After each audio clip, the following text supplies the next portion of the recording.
Hello, everybody, and welcome back to Jenny from the Chopping Block. And tonight I have an I always say it's special, but this is an extremely special guest and featured couple because this is my family. This is Brian and Cherish Walsh. And for those of you that don't know Brian, which you might, because he actually introduced me to the Tony Robbins community and gifted me that ticket, what was it, 3 years ago for UPW? Something like that, yeah. And it has drastically improved and changed my life. But I also wanted to bring them on to highlight their love because it's one that I do look up to and admire. And, you know, they've been together for 17 years now. So I just want to kind of pick your brains to see like what has transpired in those 17 years to make your children still say ale. And because I know that, you know, Brian and Cherish have twin girls, and, you know, when mom and dad kiss, the kids are like, ew, stop, gross. But little do they know that they will definitely appreciate that passion that you still have for each other. Right. So if you could just maybe tell us, I pretty much know the story, but I can't wait to hear again on how you guys met. Well, first I want to talk about the ew thing. So the guy who we get our flowers from is a friend of mine also, but he owns the oldest business in Hoffman Estates. The florist has been around like 50 years. And he once told us that flowers are flowers, but what makes it special is the card. And so I always, when I place the order, I'm always very cognizant that he'll be reading it. You know, so when Cherish posted that on Facebook about his flowers and she posted my card, you know, he replied back with, oh, that card literally made me laugh out loud. And I was like, if I can make a guy who's been in the florist industry for 50 years laugh out loud, that's a good card. So anyway, back to your question. Sorry. No, that's amazing. Honestly, I saw it and I was like, that's classic. Because it's like, it's so true. Like if you could make your kids say ew, like after 17 years, like you're doing something right. I have a story about your parents. Oh God, here we go. I tried to get them on, but my mom's like, you know your father, he won't cooperate and he'll embarrass you. I'm like, what? Yeah. I'm like, that's the stuff this is prime television here, guys. Yeah. Well, for everyone who wouldn't know, your parents used to live above our grandparents. Mm-hmm. So Jenny and I are cousins. So they used to live above our grandparents. And so her brother, affectionately known as Little Greg, even though he's bigger than all of us now, came downstairs for breakfast every morning with, you know, Nana and all that. And she would come down and, you know, one morning he came down, I guess, earlier than usual or something. And she's like, well, what's up? And he told her that mommy and daddy were kissing like on the counter. And she's like, what does that mean? You know, like, Ew. Ew. I thought you were going to tell the story about when Greg ran away to the candy store. in his diaper. Mm-hmm. Crossed a busy street. Yeah. No, but since we're talking about relationships, the kissing like was a good one. Ew. Wow. All right. How many years have they been married? Like 35? I'm going to throw out. I don't even know. Yeah. Mm-hmm. All right. So how did you guys meet? Well, just through work. So it's kind of boring. It's not boring.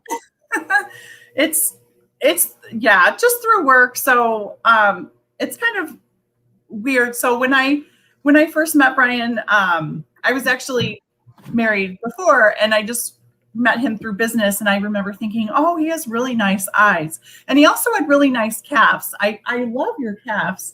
So, but like, that's all I thought, you know, because I was married. And then, you know, time went by and I got divorced and stuff. And so we started talking because he, you know, the log cabin that he built. And so he had, like, he kept posting pictures of like sunsets and all this and that. And then one of the pictures was this bathtub, and it was filled with water.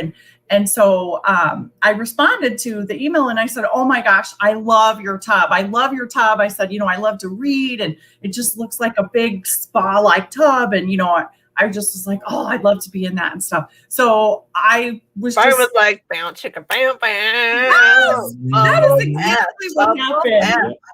That is exactly what happened. So he Yep. was like, well, That is hilarious.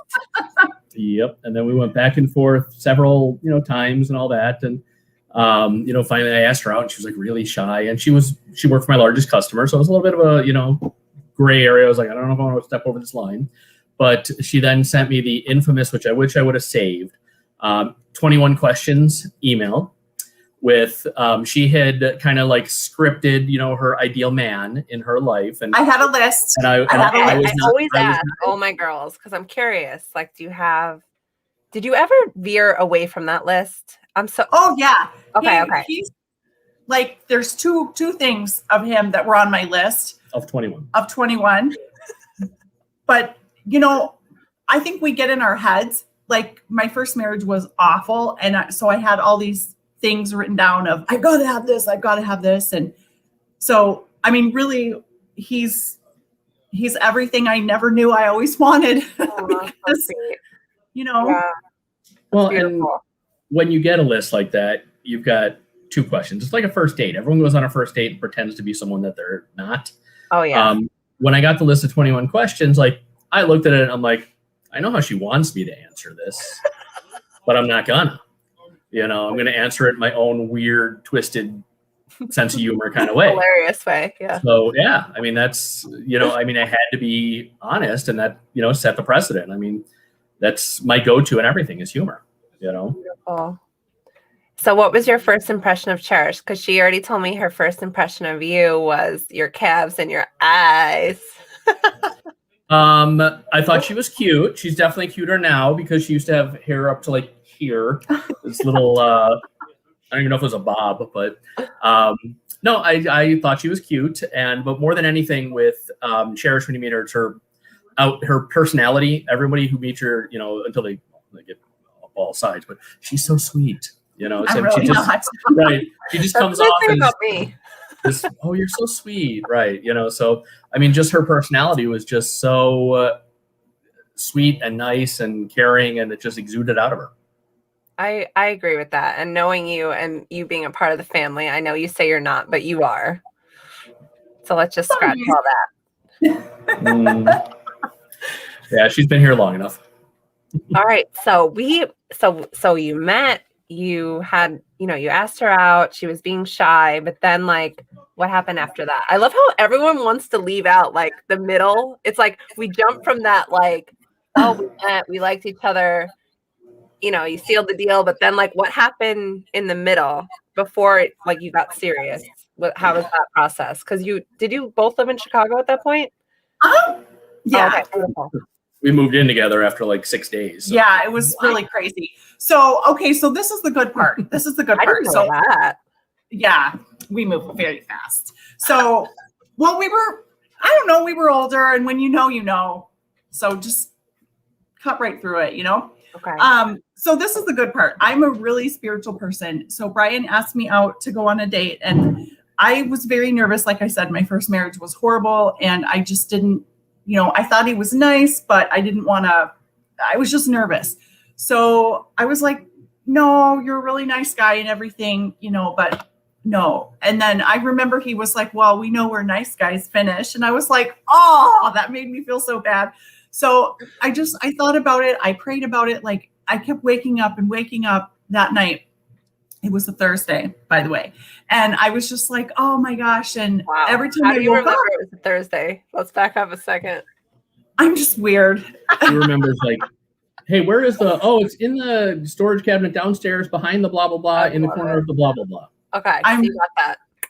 Yeah, I'm strange. So every time I woke up, I would just pray about it and, what's the right thing to do and what should I do?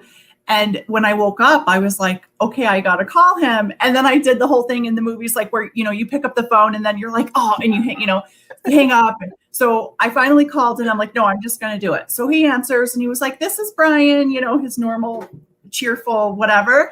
And then I said, I just can't stop thinking about you. Wow. And he said, you have no idea how glad I am to hear that. And we just went from there. So like, I was just, I didn't know what to say. So I just was honest and just like, oh my gosh. And so, yeah, we went out on a date and it was amazing and wonderful. And he stayed over one night and then just like never left. Mhm. And our first real date was Blue Man Group.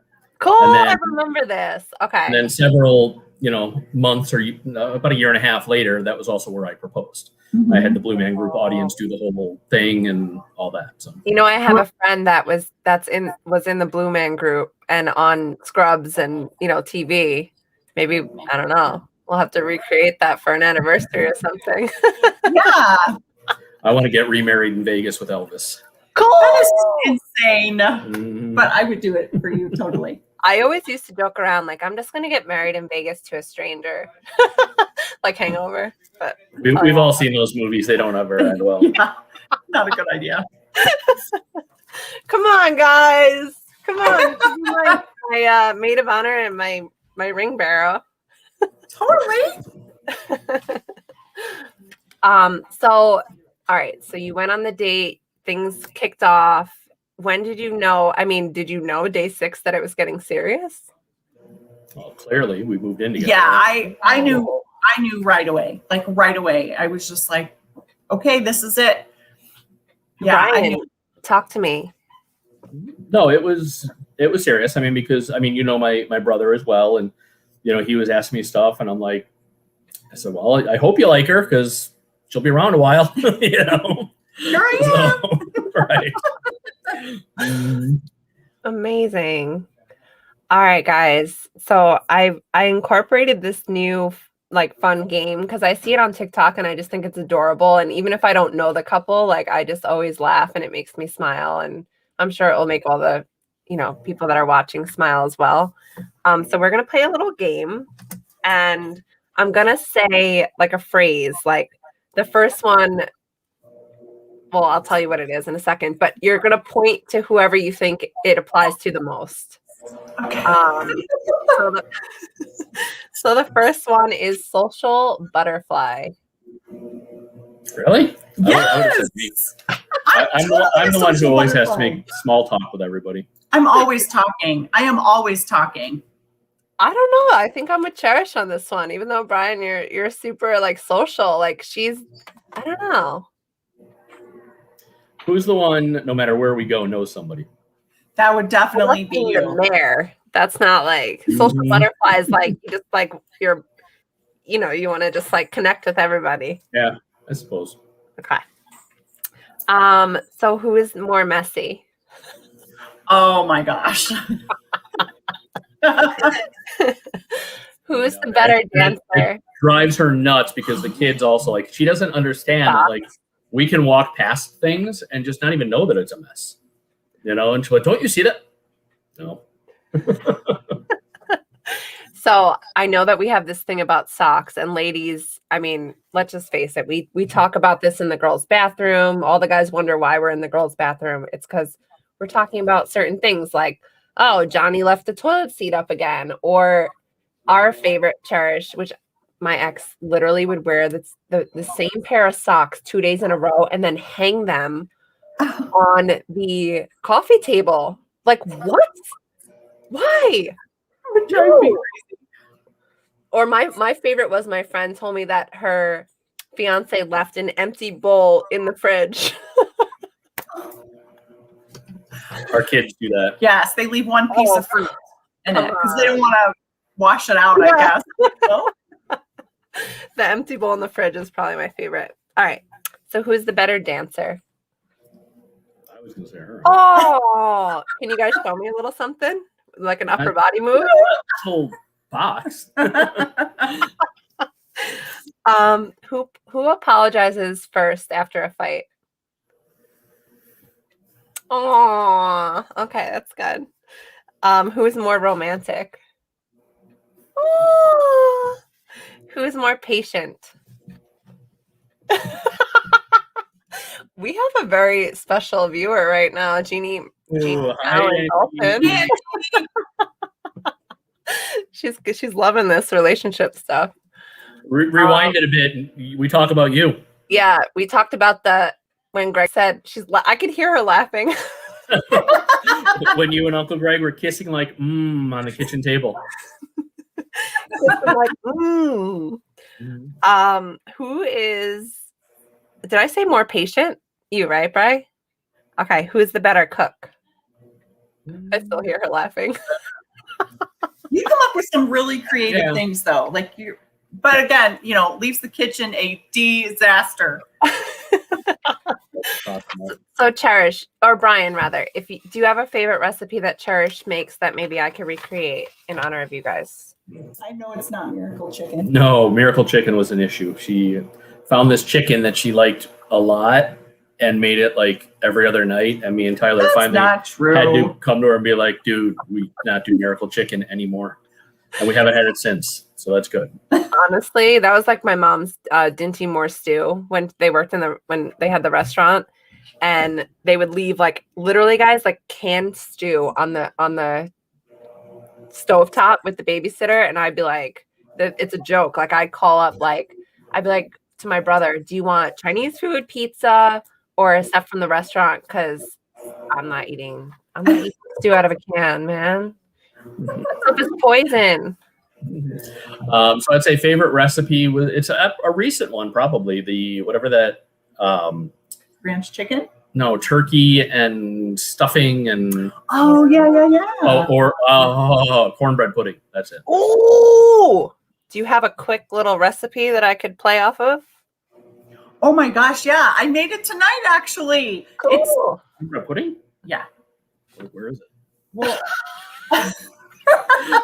She went and delivered food to a friend of ours. I bet it was friggin' cornbread pudding that I didn't get any of. God. I'll make you one tomorrow. I will. Okay, talk to me about it, girl. This might be this could be it. Let's call the lawyer. Cut this part out. The honeymoon's over. You're in trouble. No.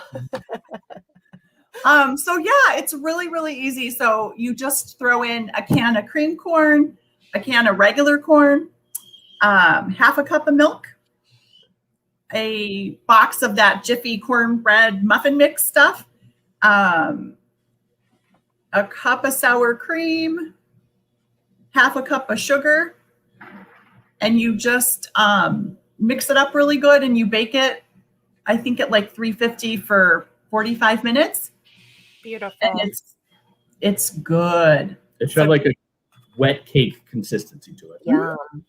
So I make this, it's cornbread dress. They call it dressing, right? It's like stuffing, but they call it dressing. Mm-hmm. And it is so good. But the recipe that I've made it calls for cheese on top, which sounds weird, but it's really good in it. Yeah, it does sound a little different, but cheese, you can't go wrong with cheese. Right.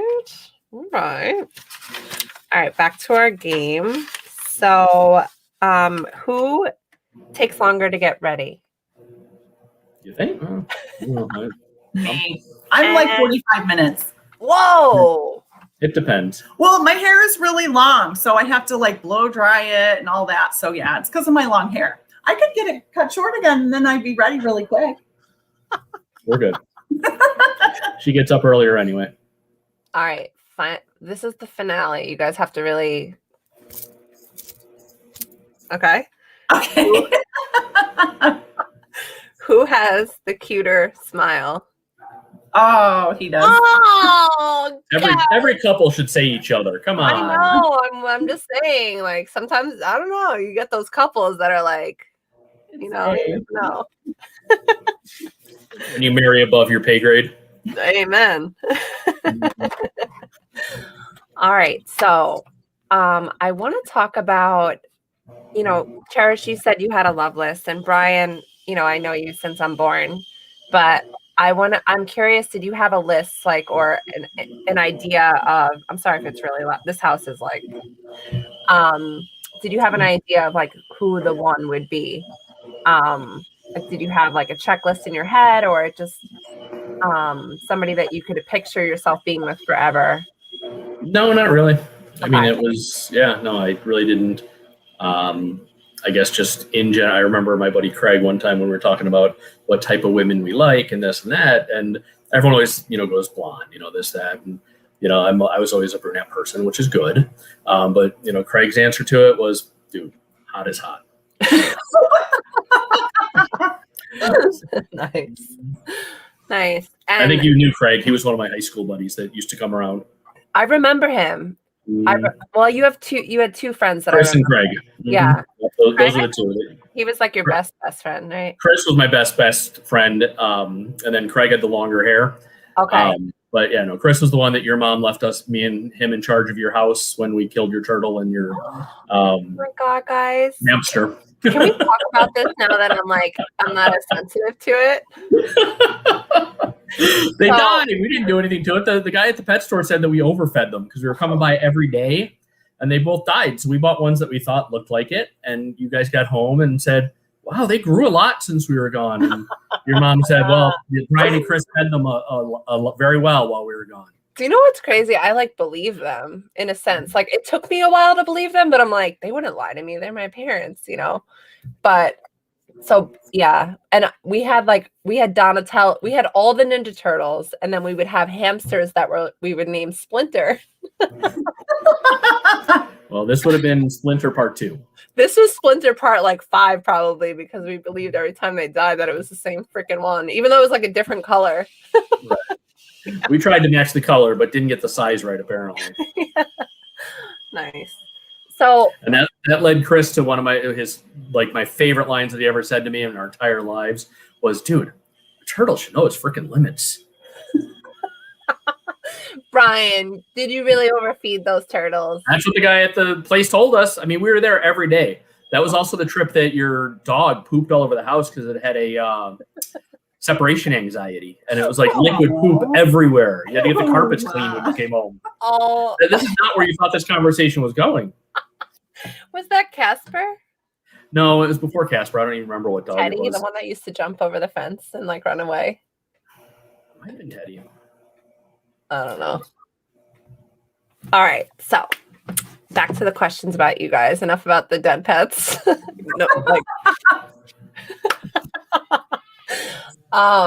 So I know that Brian, we always knew how you treated us and how just in your being that you were going to be a great father. How was that process for you in creating these beautiful girls? That sounds weird, creating these girls. But, being a dad to these girls, and what has that given you, and how has that enhanced your relationship with Cherish? As with everything, I mean, there are challenging days and, there are awesome days. And as long as the awesome outweighs the challenging, I think you're doing it right. So we always try to be involved in what they do. I mean, that's very, very critical to us. We try to do fun things. From, living in New York and us being in Chicago, that my family has always traveled. We had the cabin in Michigan. We would come to New York. My dad worked for the airline. So that has, always been a part of what we do is we travel and we create experiences and memories. One of the things that we've been doing since coming back from Life Mastery in Fiji was we stray every once in a while, but we try to have a family meeting every Sunday. And one of the big things that we do is we record magic moments, things that happened throughout the week that we want to be able to look back on in 20 years and flip through this book and remember. So we're always, we tell the girls, you got to be very specific with it. It can't just be, when so-and-so came over. It's got to be, when so-and-so did this and this and this, and then I was on the floor laughing, whatever, stuff like that, that's going to trigger a memory, because those are the things that you want to hang on to. Beautiful. And, being in the self-development space, I would love, because I feel like a lot of the couples that I have happened to interview have been in the personal development space where, you learn a lot of tools along the way. Has that helped your relationship at all? For sure. Yeah, definitely. I think it's important to grow together, and especially because we have twins. The divorce rate is crazy anyway, but it's double for people with twins because I didn't know that. Yeah, it's so stressful. I want twins. It's fun. It is fun, but it's stressful. So, a lot of my friends that are older, their kids are going away to college and stuff, and they look at each other and they're like, who are you? And they have nothing in common anymore. So we, it's chaotic. We always have something to do, something going on, but we always take time to do things together because it's super important. Even if it's just, like taking a bath or, just something, because things that make our kids go ew. Yeah, things that make our kids go ew, because life is busy and it's crazy. And sometimes I'll be like, gosh, I feel like I haven't even seen you today, even though he's been working at home since all the craziness started. But it's just so important to just focus on each other. And it's very necessary, very needed. Well, and here's something that, Jenny, you may not know is, who else thought that the personal development world was important is my mom. Because what happened after she died that led us to this was just crazy. I was at a, the story, Cherish and I basically spent a year every day. One of us was at the hospital, which was sometimes an hour and a half to 3 hours away, depending on traffic. Mm-hmm. And during that time, it wasn't like, we were never like on the verge of divorce or anything, but we really kind of lost ourselves in taking care of her. And after she was gone, I was at a work event and this guy from Tony Robbins called and said, hey, I want to do a presentation at your networking group. Sure, great. I was the president. Sure, come on in. I signed up for it thinking it was some business thing. I didn't know. I love that. Well, right, exactly. Nobody tells you what a Tony event is like. But, and then you really can't even put it in words, but, so I get to this event, I'm like 45 minutes in and I'm like, man, I wish I would have brought Cherish to this, I'm just like, man. And the girls were like 2 or something like that. And, I'm probably a little older, but anyway, she was having a really rough weekend with them. It was rough. No. Yeah. I'm gone for 72 hours in a row. Yeah. No one could understand that. It's like, what do you mean you're in a seminar for 15 hours? Like, what? I don't believe you. It's like, no, really. You leave at 8 a.m. to try to get a good seat, and you come home at 2 a.m, because it was in Schaumburg, this one, so it was only like 10 minutes away. Oh, wow. So I was coming home every night, but it was late and whatever. And then at the end of the seminar, Tony says, some of you are going to go home and have people who were not happy that you were here. And don't try to, preach at them or any of this stuff. So we get home from this, and I had blown off day 4 because I wanted to go home and be with my family. And we went to the movies, and we go to see Inside Out. Oh, the best fucking movie ever. I love that movie. Awesome, but it is like such a deep dive into your brain. Oh, good. That like you wouldn't even fathom it as a cartoon. Like it's crazy. So it was more like just into this. Well, we go to get out of the car, and there was some lady sitting in the car next to us, and Cherish opens her door, and whether she even tapped the car or not, I don't know. I did not tap the car. Whatever. I totally didn't touch that. The lady gets out and starts yelling, and so we start walking off, and I said, hey, I said, what? I don't know what the big deal was, because it wasn't even like, even if you did hit her car, that there would even have been like anything damage to report or anything. And this one's response was, well, not everyone could be all Tony Robbins like you. Oh yeah, I've got so many of those. And I'm like, shit. Can we talk on this, bro? Because this is a struggle even now. Well, we'll get back to it. Let me finish the story, because you'll hear how my mom comes in. So, so then we sit through this movie, which is now, again, a deep psychological dive into your brain. We get home, and I'm like, all right, I got to tell her about this event and all this stuff. And I told her all about it. And she's just sitting there, like, looking at me like wide-eyed. And she's like, everything you're telling me, she's like, I was at the library. We had tutoring for Chelsea. And so me and Lindsay have an hour to kill. And we're walking around the kids section at the library, and I find this book, and she reaches over and she grabs this book. And it was James Van Prague's What the Dead Have to Teach Us About Living. Wow. And it was, and it was my mom. Yeah. Both of these things, Yeah, I've been on her the last couple of days. And I told you the dream I had about her. She's definitely a big part of this. Yeah. Not a doubt in my mind. Just recently, I had a business, another old Instaprint that is going to sell to me. And I get in the car to leave, and the first street it tells me to go down, Lorraine. Yeah. She is in our lives everywhere. I mean, I feel her everywhere.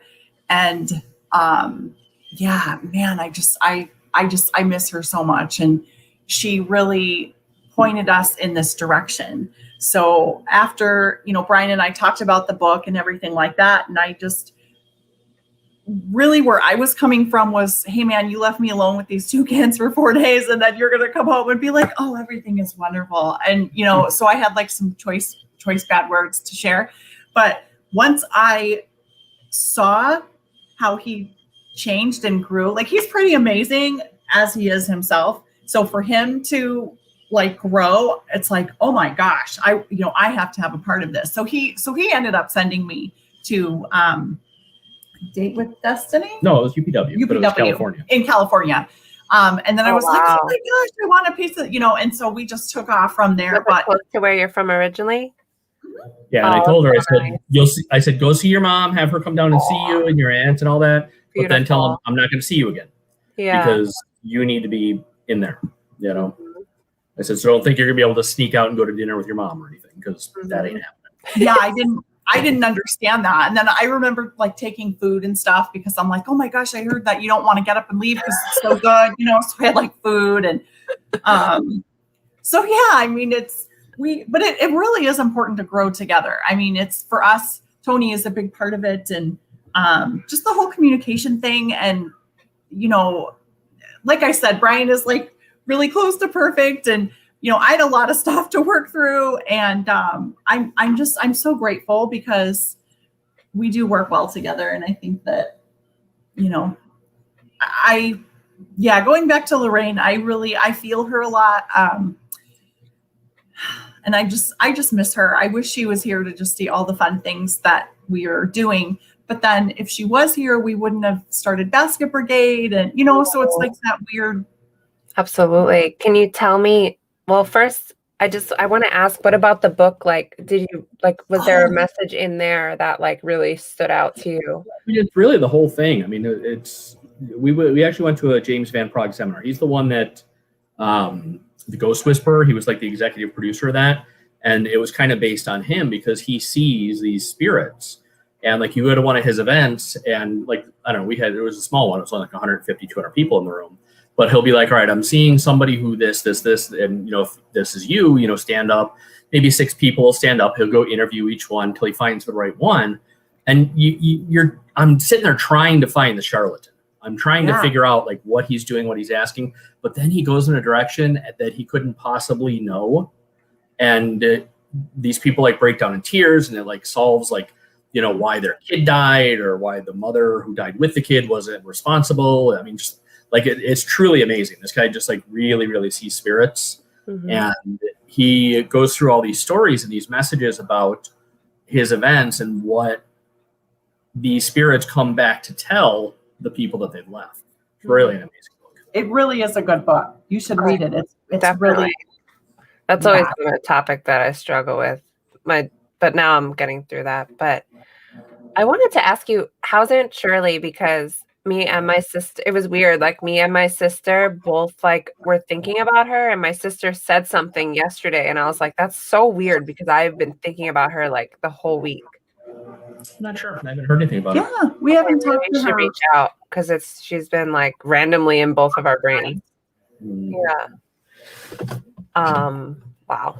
All right. So we talked about, self-development and we were getting into the Basket Brigade and like how that was inspired through Aunt Lori, and how has that been? Because I know that's such a big part of your life now.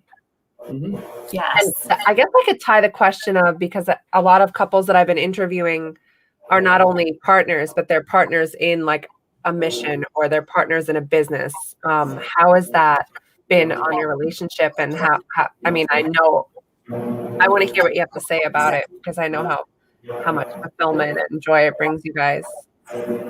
Well, for Brian, this doesn't have to do with Basket Brigade, but him being at home during the pandemic. So I left my job so that I could stay home and help the kids with e-learning and all that stuff. And then he's been working from home too, because at his work, if something happened to him, there would just be Jeff there and vice versa. So it didn't make sense for all of them to, be in there. So he's been working at home. At first I was really nervous, and I was like, oh my gosh, he's going to be around like all day long. Like, I don't know about this. And I love it. I love having him here, and it's just fun to, make his lunch and whatever. And so he gets to go back to work next month, and I'm kind of, I kind of want you to stay with me because it's silly, but I like having him here. And I always wondered how we would do like in retirement, like would we get on each other's nerves? But I don't know. I mean, I've enjoyed having him here, but. I love it. I feel like it's like a funny thing. Like last week, actually on Tuesday, I like improv interviewed this couple that just sat down at the bar with me for happy hour, and like it turned out like they were both retired and getting on each other's nerves. But like like as I dug a little deeper and I was asking the questions I asked you guys, I'm just curious.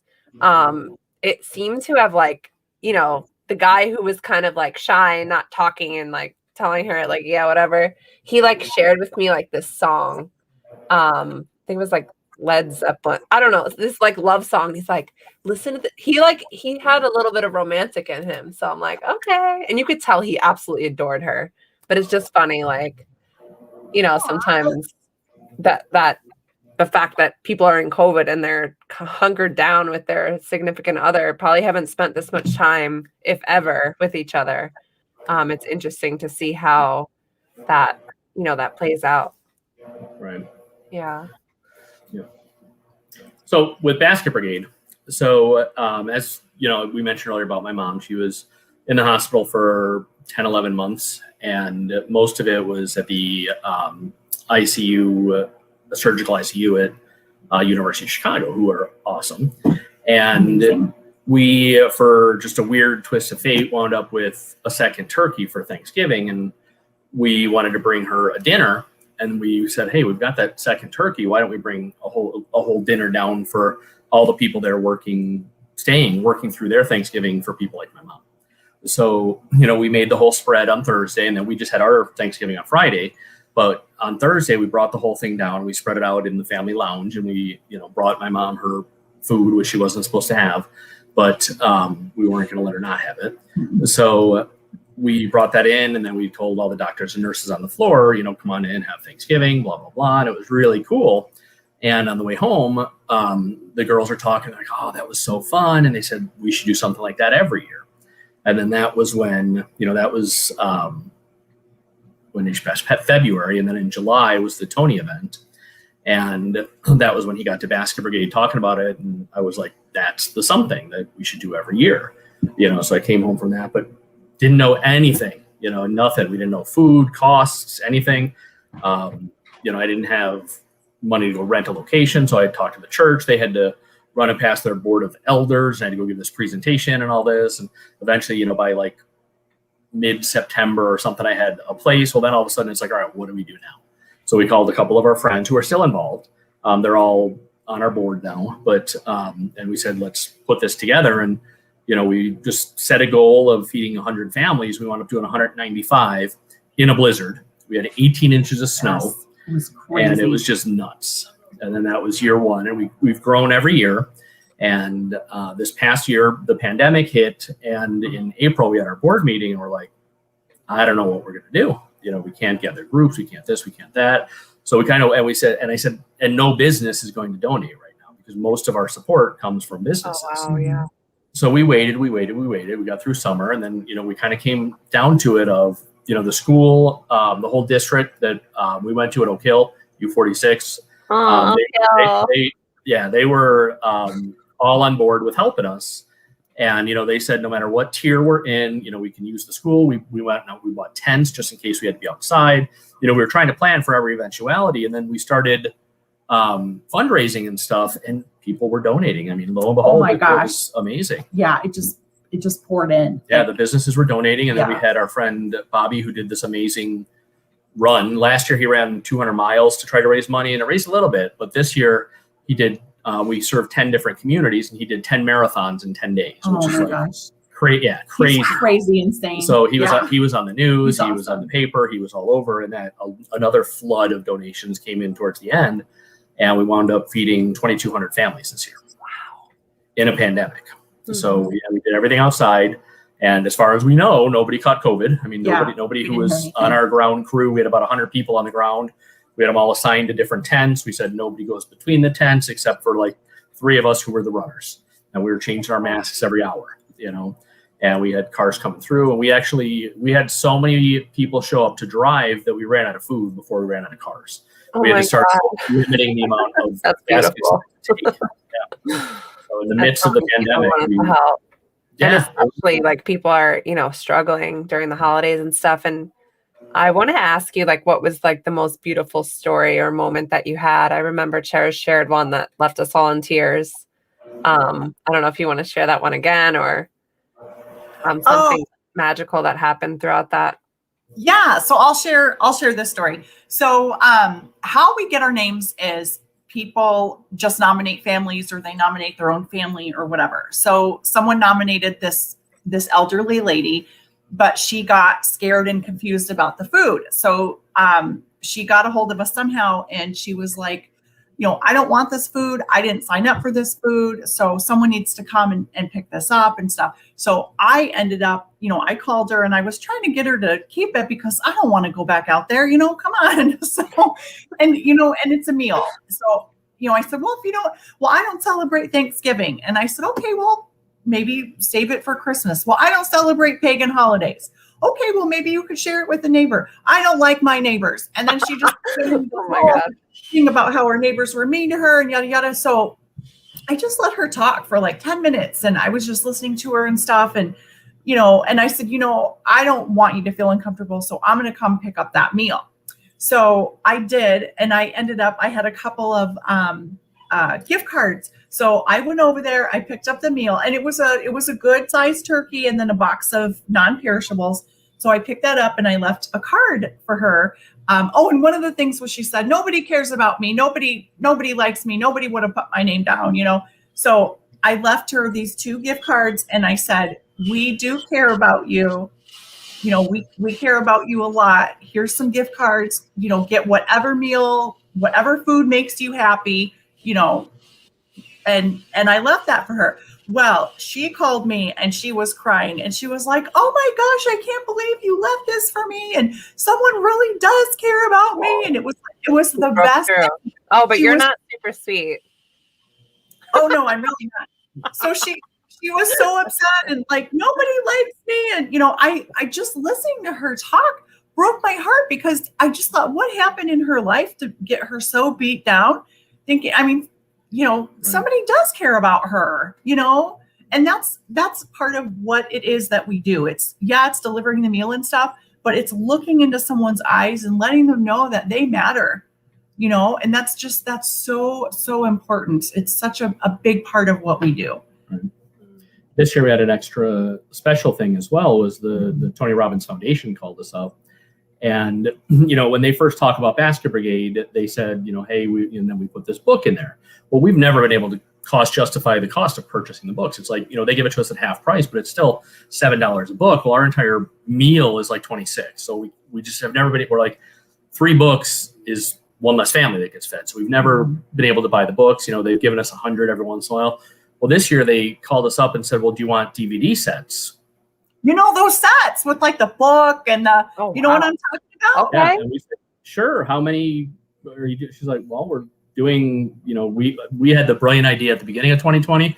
We were going to do 2020 families for 2020. That was a good idea, but yeah. Woo-hoo.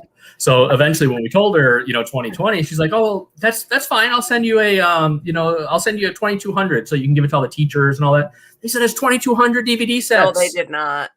A semi-truck pulled up in my court. What? A semi-truck full of DVDs. Wow. The complete box sets. So we made a little sticker on there that said, we hope that, this can impact your life, blah, blah, blah, and just put them out there. So our 2,200 families this year all got Tony Robbins DVD sets as well. How cool is that? Like how much I never knew that. Self-improvement came out of that. And even if they didn't look at it and it's on their bookshelf forever, or they gave it to someone, or they sold it, or whatever. Like, can you imagine how many lives are going to be changed because of that? It was so neat. You browsed the foundation booth and been like, ooh, I want to buy that, but $400. It was an amazing thing. Yeah. So how has that brought you guys together, like in like, I mean, I don't even want to like talk like on that level of like what it does for you as a couple, because I know what it does for both of you individually. But like how, like, I want to know maybe a magic moment of like after you've done all of this, like for all these families and contributed and been fulfilled by, you know, keeping your mom's memory alive and just like the love that you pour into the mission. Like, how is that, like at the end of the day when you sit down and you look at each other and you're like it was there a conversation or something that you could just like remember about like how you did it together? Because I know, Cherish, you were nominated the intern. Like, Yeah. how has that been good for you guys as a couple? Well, one moment I can think about, it's very fun, but it's a lot of work and it's exhausting. And like at the end of the day, we're just exhausted. And, you know, I just remember just like looking into your eyes and just saying, she would just be so happy, you know, and that makes my heart happy, because I know that Lorraine is watching over us and just loving it. Like, I love it. And I think anytime people give, like their love just grows. So for us to do something together, I don't know. My heart grows every time. And I think too, a lot of times because I don't know how to say it to make it come out right, but we have a board and committees and all that stuff. But if someone doesn't do what they're supposed to do, it just falls on us. Right.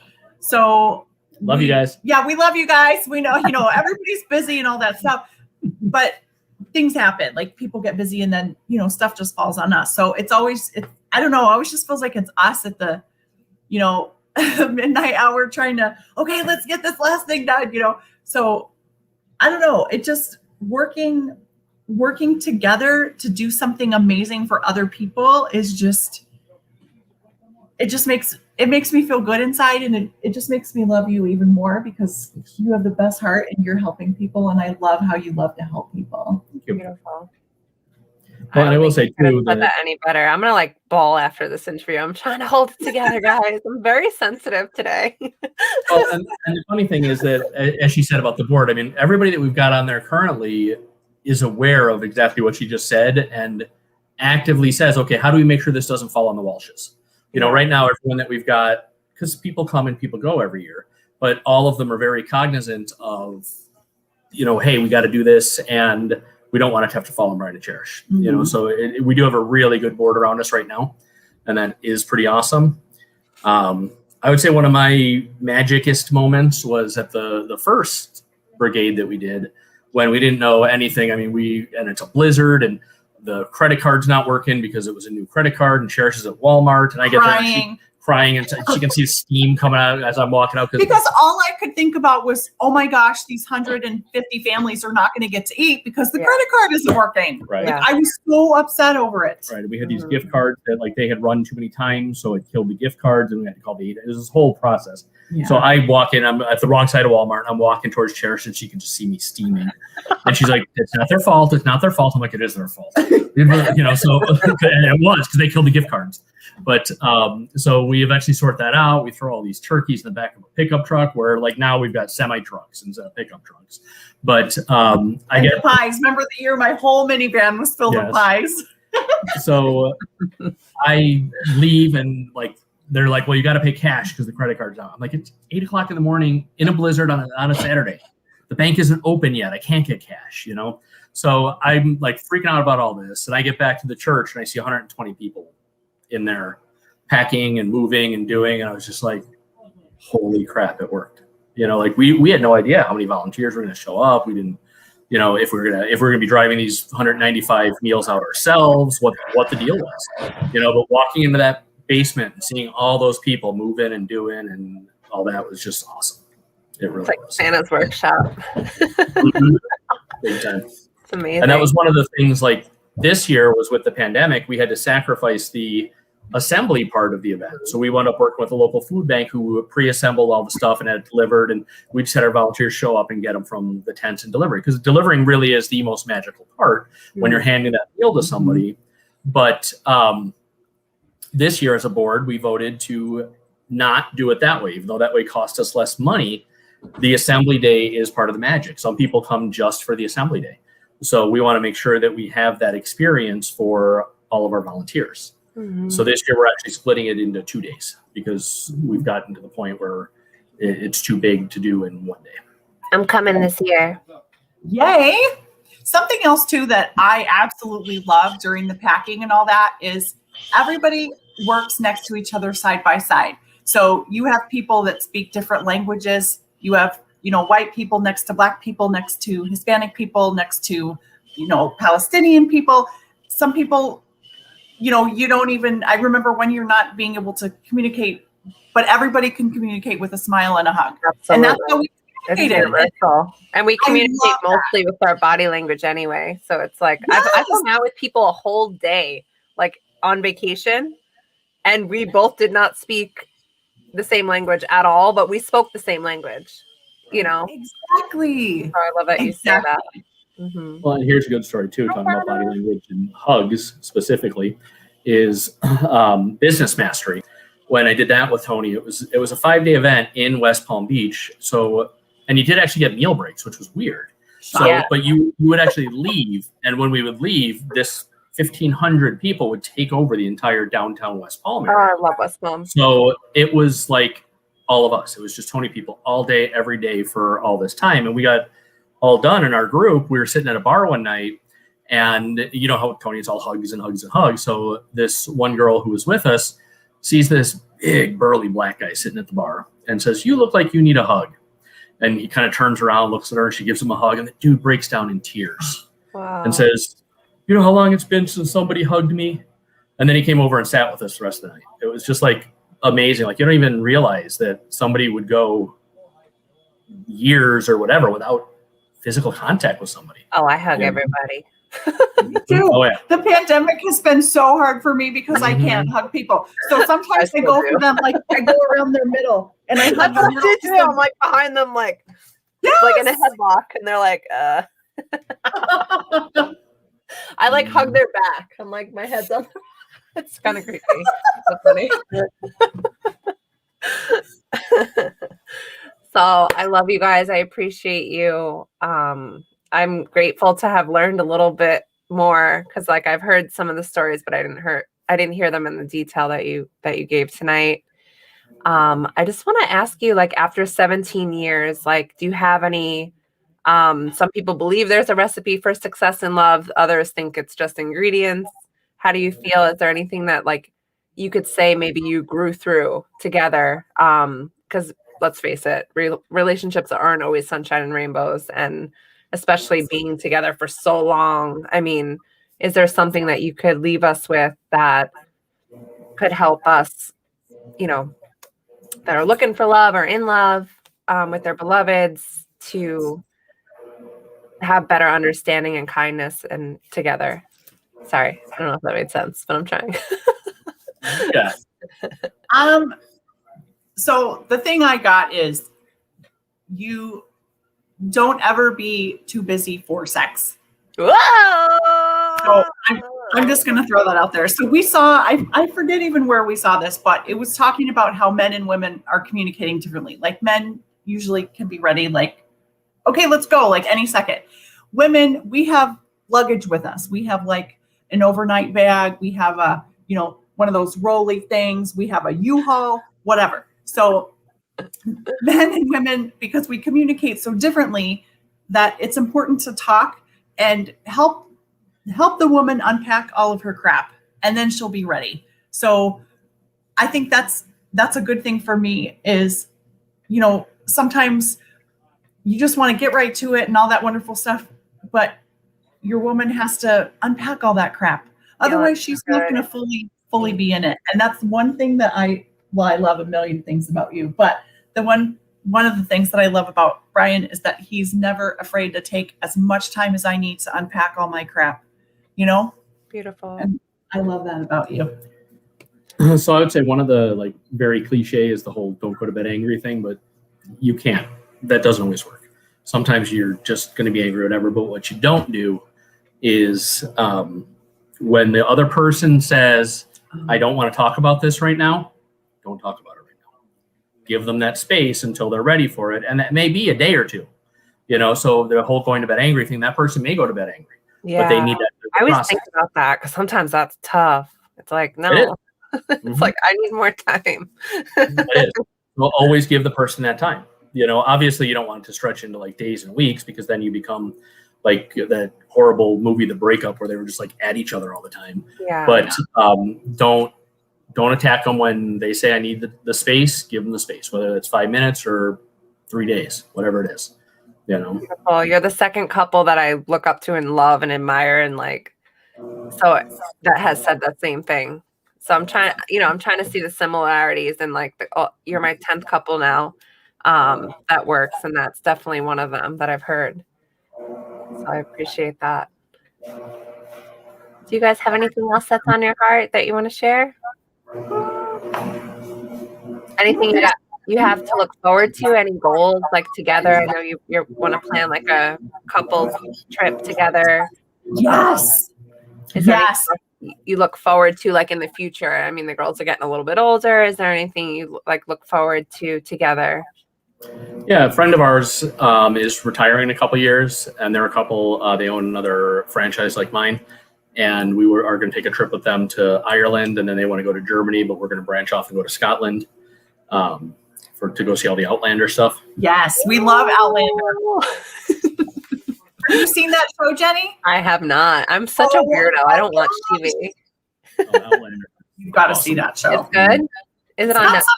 Naughty parts in it, but it's really good. Mm-hmm. Is it on Netflix? I think most of it is. Okay. I think they may have all 5 seasons now, but they at least 4. All right, maybe By the time you're into 4, you'll want to watch 5. But yeah, it's phenomenal. Yeah. Nice. All right, guys. Well, I love you. We're at the top of the hour. I appreciate you. I'm so happy that you are a part of this series. Thank you. Thanks for talking with us. This was so fun. I'm so grateful for the both of you, and that, you've brought me into this whole world that like literally I think saved my life for real. And I just love that we're able to like connect, even though we live far from each other now, like we connect weekly, and that you're just a part of my life. I love you both. And I appreciate you. We love you And too. tell your dad that he's still my Huckleberry. Do you hear them? So all the pipes like broke and burst, and so there's like, we don't even have a bathroom. I'm going to talk about this on air, but I don't know if you heard like the clinking and the clanking and the cheering. Did you hear them cheering? I'm like, I wonder what the hell's going on down there. Never a dull moment at the Dalton residence. No. The same can be said for the Walshes. I just took a trip with Lindsay, and I was telling her about all those. She said something like how weird. Oh, we found like there's a coffee chain in Michigan, Big B Coffee, that we love. And Lindsay and I are on this sabbatical, going on this trip together. And we're like, find Big B Coffee along the route. We found the only Big B Coffee in the entire state of Illinois, and it only opened 4 days ago. And she's like, how did that happen? I said, she's like, that's so weird. I'm like, not really, you're a Walsh. That's how it happens. Yeah. Ask and you shall receive, and where focus goes, energy flows. Absolutely.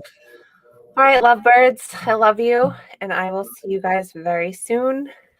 And Bye, Jenny. Thank you. Guys, to everyone else, I think I have an interview tomorrow. I'm wrapping up this week with my couples and my relationship section. So I hope that you enjoyed this as much as I did. And I'm sending love to you all, and I hope that you are taking all this wisdom that we're getting from these successful couples and applying it to your life. Thank you. Thanks. Oh, Well, that's that end. Yes. yeah.